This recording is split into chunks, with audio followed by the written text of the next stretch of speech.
How does a nation balance the scales of justice and power? In Zimbabwe, the tale of Job Sikhala, a prominent opposition figure, unfolds as a stark reminder of the precarious state of human rights under the current government. Job Sikhala, a senior member of the opposition party, has become a symbol of the struggle for democratic freedoms in Zimbabwe. Arrested on allegations of inciting public violence, Sikhala's story is not just about one man's ordeal, but reflects a broader narrative of suppression. For 595 days, he was denied bail, kept in detention without a trial, a situation that raises critical questions about the rule of law and the independence of the judiciary in Zimbabwe. The implications of Sikhala's prolonged detention are profound.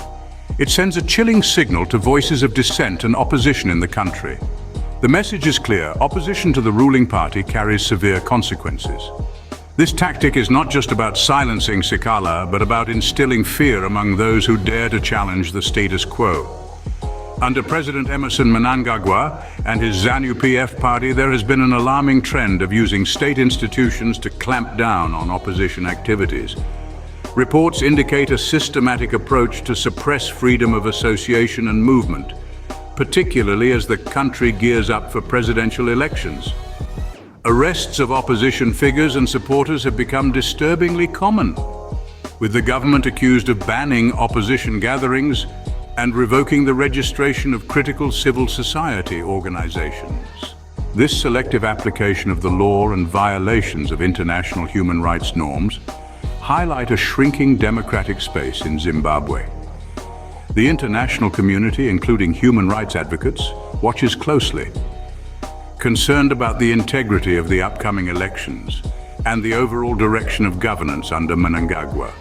In conclusion, the story of Job Sikhala is a poignant reminder of the ongoing human rights challenges in Zimbabwe. His prolonged detention without bail underscores a systemic issue that transcends individual political battles. It reflects a broader crisis of governance where power is maintained at the expense of justice and human rights.